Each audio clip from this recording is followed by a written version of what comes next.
Yes, yes, yes. What's going on, world? This is your man, Buddy Rahming, and we are back at it with another episode of the Yeah Buddy podcast. And you know how we do on every episode.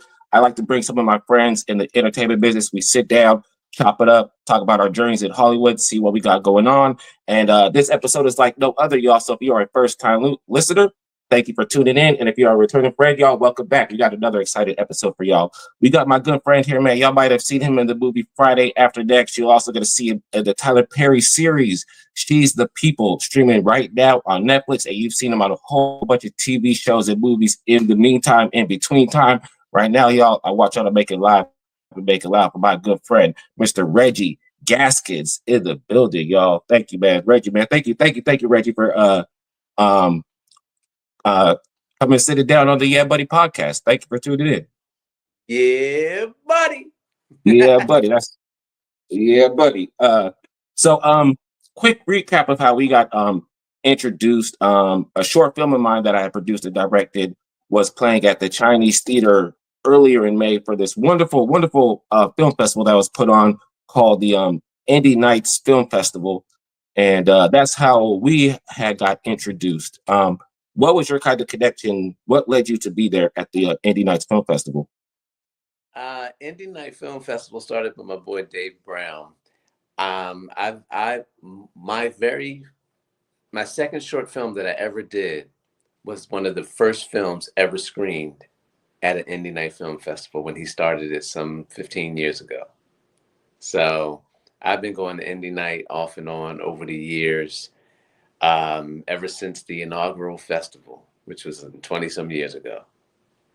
Oh, awesome, man. That's great to see that see how that kind of support, because people need that, because like you said, you the second one there, ours was like just this past month. So the support is what's really important, and like for us black actors is trying to make it as crazy as Hollywood and stuff like that. So that's And your film was a really good film, dude.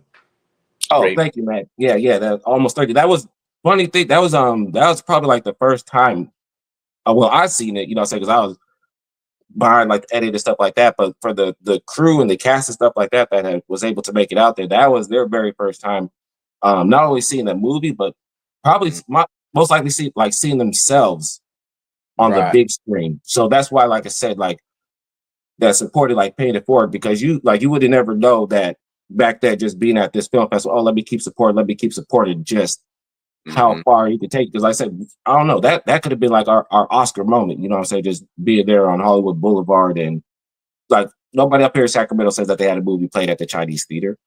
Exactly. Right. Yeah. Mm-hmm. So yeah, so that's dope, man. That's dope. And so your big break in Hollywood came being cast as Officer B Dix in Friday After Next. How Yeah. did that role how did that role come about?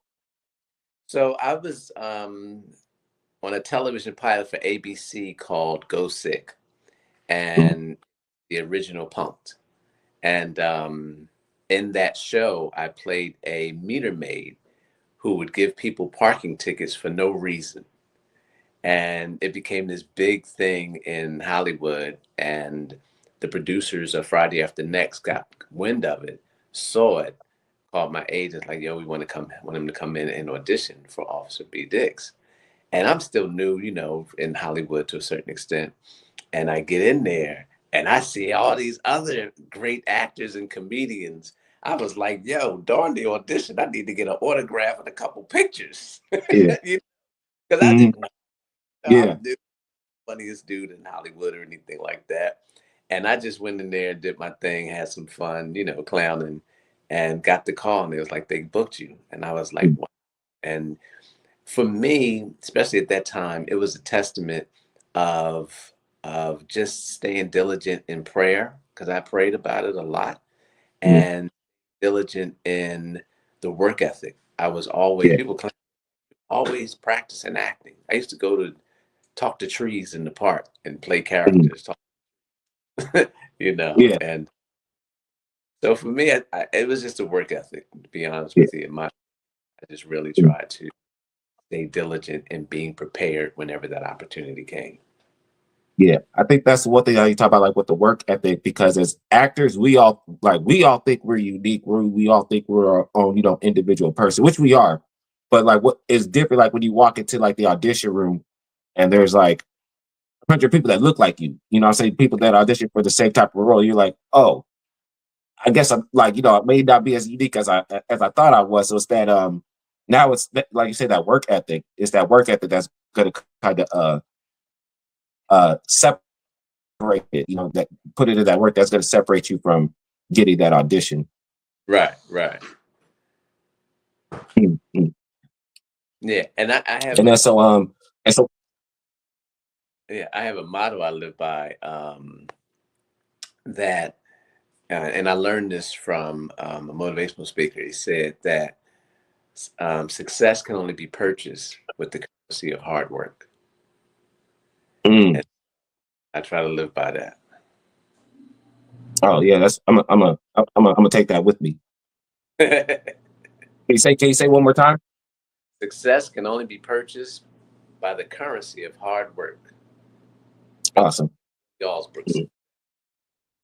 Mm. And you had a background in doing comedy, from doing like sketch, also doing some stand up and stuff like that. So what was it like? I saw some of your YouTube clips, bro. I saw some of your YouTube clips. I saw like the performing at the Comedy Chateau and stuff like that. But yeah, yeah. So I studied at Second City in LA and Groundings in LA for a hot minute, right? Mm. I I never wanted to do comedy. I didn't even want to do sketch. I got to LA from Philly, coming off the stages in Philly and New York and off Broadway. So I had done Two Trains Running, My Rainey's Black Bottom, Fences, Mm. Pearly Victorious, all these plays, Yeah. drama plays. And I get to LA and they're like, "Oh, you're hilarious." No, no, Yeah, I'm serious. ain't nothing funny about what I'm about to do right now. Yeah. And my age, like, Reggie, you're funny. You should do more stand up. For what? I can get you more auditions. Well, get better at your job, bro. Yeah. If you can't get me auditions as me as a dramatic actor, do your Yeah. job. I don't want to do stand up. And I said, I'm good at sketch, but stand up, I was like, that's a whole nother beast. I can sing shower, but don't put me in front of 30,000 people on a microphone in a band. Everybody Yeah. gonna go home. But my boy at the time, brother named Earthquake, and another good friend of mine passed away, a brother named David Arnold. They said, Reg, if they want to pay you to be funny, learn to be funny. Mm-hmm. And I never looked at it like that. I'm all in my pride and ego. Like, I'm a theater trained actor. I've done Fences and Ma Rainey's Black Bottom. And when they put it so simple, it's like, you know what? Let me learn it. And Yeah. so, like, let me try it. And a brother named Chris Spencer was the first person that gave me a shot, put me on stage at the Laugh Factory. Mm. And not the Laugh Factory. Shoot. I'll get the name of the club will come to me in a second. It's a famous club, too. Mm. And from there, I got into doing stand-up, which helped me book the role on ABC, which helped me book the role in Friday After Next. Mm. Yeah, it's crazy how like with doing stand-up comedy, I feel like because you're right, things you're right, it's always about yourself. It's about yourself, kind of like your view on things. And then you Right. kind of you're able to kind of like take that into acting, like make it like you're able like more personable. Like with acting and stuff like that, I gotta be somebody else or try to be Right. somebody else. And, find yourself as somebody else. But in stand-up comedy, it's like I'm really just finding myself within myself. Exactly. Exactly. Mm-hmm. Mm-hmm. Learned, it Yeah. was the comedy store. Chris Spencer put me up at the comedy store. Yeah. And yeah, it's a whole art to it. My boy David Arnold used to teach a class called The Art of Stand-Up, and just, back then having the opportunity to work with Kat and Mike Epps and Kevin Hart and I and a couple other cats played on the celebrity basketball team. And just listening to them, the work ethic. Earthquake used to get a newspaper and read the paper every day and try to figure out where's the funny in this as it relates to my life. Mm-hmm. And Quake and David Arnold, Chris Spencer, Scruncho and Rodney Perry, all these dudes, man, their work ethic to be the best comedian they could be was inspiring to me to be the best actor I could be. Mm. Yeah. That was Hmm. my Yeah. acting is passion. Stand-up's your passion. Go for yours. Acting is mine. And I'm always pushing myself to try to be the best. I don't even get, I ain't been on some of the shows I want to be on. There's a Mm. bunch I was up for and ain't get. Yeah. But I never lost the joy for it, never lost the passion for it. And I'm so thankful and grateful to be on Tyler Perry's show. Yeah. That will be coming out also, starring me, Andre Fuller, and Selena Kay, Judy Johnson, and Richard White. And so I'm just thankful, man. Is this another show besides the It's a, She's the People? it's a new movie that I did called Commandment X that's coming Okay. out. Yeah, and this one's a monster. Okay. We got the Yeah Buddy exclusive. You don't gotta say too much. I know NDAs and all that type of stuff, but yeah, we got the Yeah Buddy exclusive right now. Yeah. Awesome. Yeah, yeah. Mm. This is the first time I'm talking about it publicly. So All right, cool. I'll take it, man. I'll take it. I don't want to get you too much trouble, so let's swing over to the other project that you talk about, comedy and stuff like that. I watched the Tyler Perry She's the People. Shout out to Terry J. Vaughn, one of my favorite actresses. She actually yeah. just did a short film out here in the Bay Area which is doing really good out here. But yeah, Tyler Perry, She's the People. In this TV show, you play a character by the name of Reverend Jones in episode Morning. 5 and 6. Yeah, look at God. And tell us a little bit about the character, what it kind of took for you to um, break it down, like the backstory for this character and how you kind of got into this character. So when I got the script and read about him, I was like, oh, he's a little shady. And so my first thought was, instead of just playing the character as this overly shady type dude, he just believes that what he's doing is right. Yeah. He believes that the Lord has blessed him to do the things that he's doing, no matter how wrong they may be.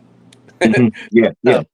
So, um, I just kept it very natural, where it's Mm. like, I don't believe I'm doing anything wrong, you know? Yeah.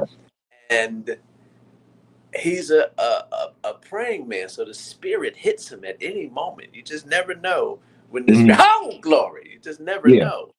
Yeah. Hmm. Spirit may hit him, and that was something that Tyler allowed me to incorporate. Um, and Tyler's a very graceful director to actors. He allows you to do your work. You know, Hmm.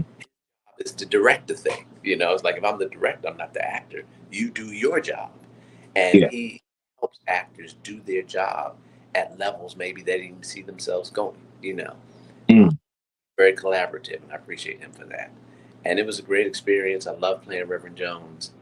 Everybody, write in the comments, bring back Reverend Jones. He And has to come back. That pipeline is an essential storyline in exactly the show. So he has to come back because he plays an important part. He's gonna come back really rich, right. or or or the most hated man in town. Uh-huh. Yeah. And then so like speak like how you say like with them one thing I just noticed when you was acting, when you talk about like with Tyler Perry, a lot of show like a free range, like just like with the 2 episodes that you were in, I noticed you were able to show a huge range of just Mm-hmm. different types of emotions, from being seriously concerned to, like you said, just break it out to the prayer, to just being very comical with it, Right. with just the 2 episodes that you were in. Um Uh-huh.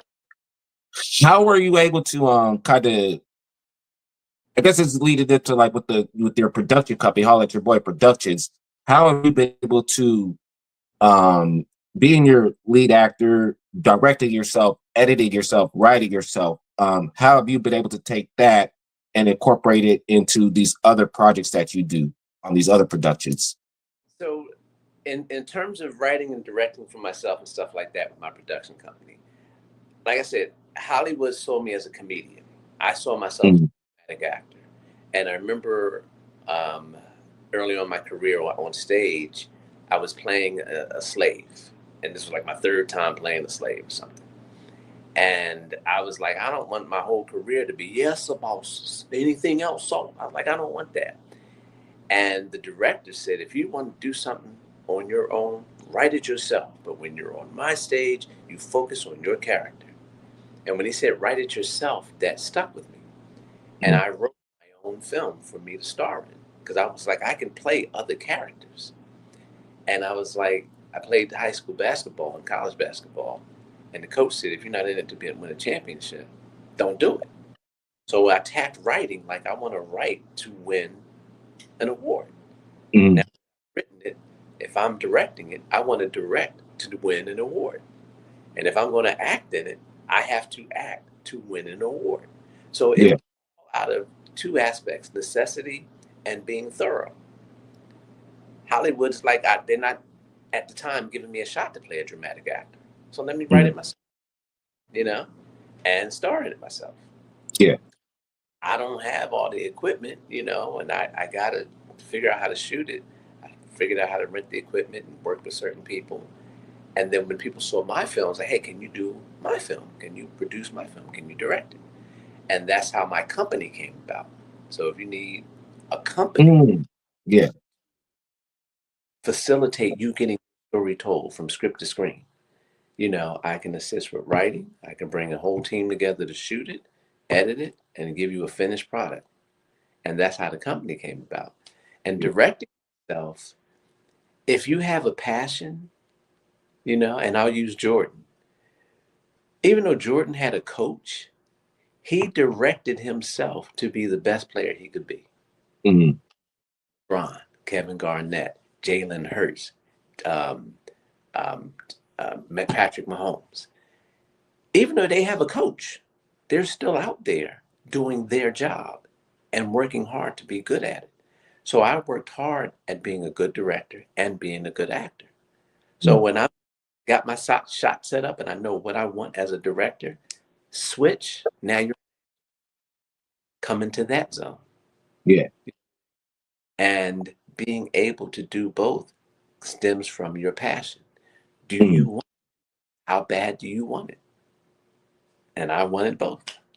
Yeah.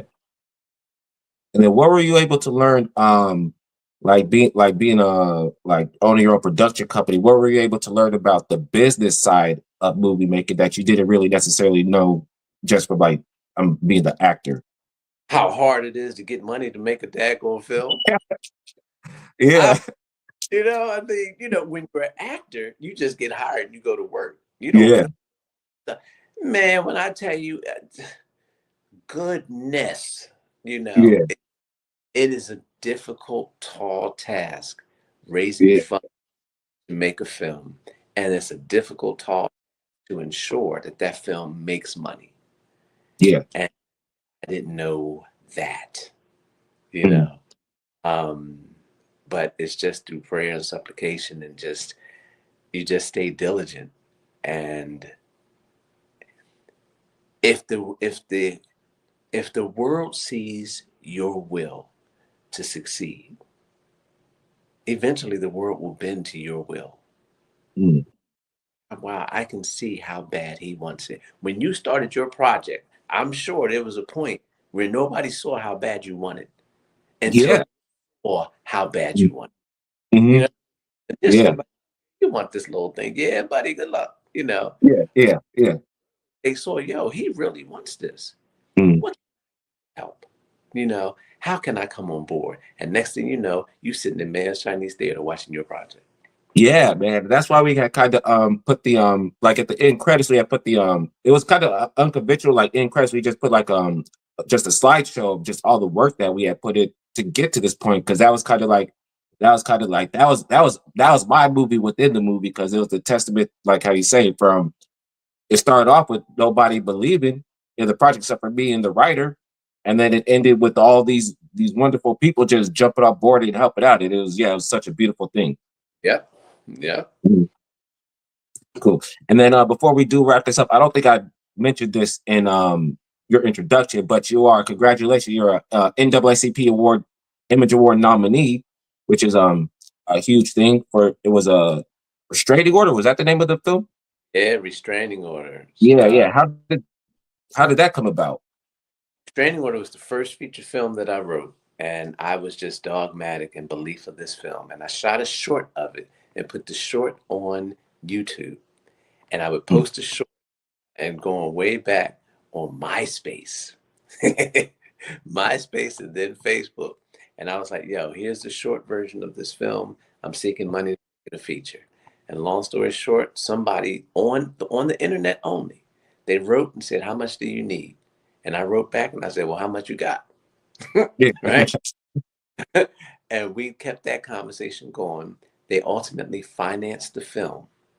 And like I said, I strive to just go for it, because we never have enough money to do anything. Oh, So yeah. go for it. And Robin, they can say what they want about Robin Givens. Robin Givens ain't no joke when it comes to acting, and she's a good rabbit. Robin Givens came, she put it down. Sean Blakemore, Kiki Haynes, who's also starring in Tyler Perry's film, All the Queen's Men. Sean Blake, they all came together, and we put together a good film. And thankfully, I was nominated. I didn't win. I lost to A Kill in the Bee. Hey, but if you can't be mad at losing to Angela Bassett and Kiki Palmer. You can't. You're in the same category as them, man. You are in the same category as them. You can't be mad at that. I wasn't mad at all. So Yeah. I wanted to play a character, which was a lawyer that I love playing. Hollywood wouldn't give me a shot. So I wrote it. Let's do the best directing, best writing, best editing. And it came about from that. I know you. I know you talk about playing the lawyer. I know you love playing lawyers. I gotta go back and I gotta go and finish watching the lawyer movie that you had did. Uh-huh. But I gotta start. Like I said, it was on my queue of movies to watch. I about halfway through it. But yeah, I need to go back and finish watching it. Okay. But yeah, I did. What was the name of the that movie again? The lawyer movie that you played the lawyer. I played the lawyer in Restraining Order, but the most current one is The Lying Truth. And that's the one. That was the one. The Lying Truth. Yeah, that was the one I was I was peeping that the other day. Yeah, and both of those are on Peacock. And shout out to Van Grant, who was on The Gates. She's in The Lying Truth and my film, my romantic comedy called Because We're Done. So those are all through your production company, right? Yep. Yeah. See, awesome, man. Amazing. So before we do get up out of, I know let you get up out or do some things, but like I said before, we was talking. You talk about you grew up in Philly. So that's where you come from. That's where you come from, Philly. You know. And one thing I realized up here in the Bay Area, because my friend Tim, he has a documentary that he's doing on this rapper that had passed away called the Jacka, and one of the rappers, Freeway from Philly, she had did something on the documentary, just speaking about like their relationship, and that kind of got me to realize just how really connected Philadelphia and the Bay Area is as far as like with the arts and entertainment. There's so much rich history with both cities kind of having a pipeline to Hollywood. So like with you growing up in Philly, was there kind of like that pipeline, or were you kind of like the person that established that pipeline? Like, hey, here's how you make it to Hollywood. No, that pipeline was kind of there. I mean, some of the old hits, Kevin Bacon's from Philly, Bradley Cooper, a lot of people don't know. And Freedom Theaters, where I started at, which produced a lot of people, great actors in the business who Philly taught me to be respected at craft. Didn't teach me to try to be a star or want to be a star. Like, if you want to be famous, go somewhere else. But if you want to be respected as a good actor, writer, producer, director, this is the starting point of how to be respected for the work that you do. And that's what it, and I was on the show Eve, also from Philly, and Eve was just about the work. She wasn't trying to be famous. She wasn't trying to be a star or whatever. You know what I mean? Yeah. She did, and she was like, "What I do." Yeah. So I just want to be a really great actress right now. Yeah. Right, and that's the work that I feel that Philly put in me. And then watching Kevin Hart's work ethic is maniacal. Yeah. It's crazy. I don't know Jill Scott, but I've heard the stories. Her work ethic, maniacal. Yeah. Bradley Cooper kept his regular job even when he was doing big movies. He's like, I'm keeping my job till I'm sure I'm okay. Just kept. So that's what filming is. Work ethic. Yeah, we kind of had, like I said, that same pipeline up here with the Bay Area. Like for the arts, we got like the E4 short. We got the Zendayas. Tyler Perry's even come up here a couple of times. Comedians, we got Paul Moody's been up here. You know, did great. It's a huge pipeline for like comedians and stuff like that too. So, like I said, that's kind of like the symmetry that we have up here. The symmetry that we have. Right. That was just a little fun fact. That was just a little fun fact that I had wanted to point out here and stuff like that. But yeah, so before we do wrap up this episode of the Yeah Buddy podcast, tell people where they could find you at, follow you at, and then like I said, tell a little bit about Tyler Perry. She's the people where they can watch it at. So you can find me on all social media under my name, Reggie Gaskins. If it's on your screen, you can see how it's spelled out. That's everywhere. Shooting Tyler Perry, She the People. I'm loving the show. Terry J. Vaughan, I've known her 20 years. She is incredible. Her husband, Karan, they're good people. Tyler is a good man. Y'all don't get what you heard. He's a good dude. Yeah. Business to run. Everybody run their business with a certain way of necessity and what they have to get their business to flourish. And look out for my new film called Commandment X. I play. You played what? I play an assassin. Oh, okay. Okay, cool. Yeah, we definitely gonna be looking to check it out for that one. So yeah. Reggie Gaskins, y'all follow him where he said to. And then like I said, Buddy Rahming, catch me at Yeah Buddy ENT, or go to my website, yeahbuddyent.com, for all my podcast, stand-up, and sketches. And then, like I said, if you was a returning friend, thank you for tuning in. If this is your first time, I hope you enjoyed the show, and I will catch you next time. Until then, I'll be your man, Buddy Rahming. I'll catch y'all next time. Reggie, my man, thank you. Thank you, man.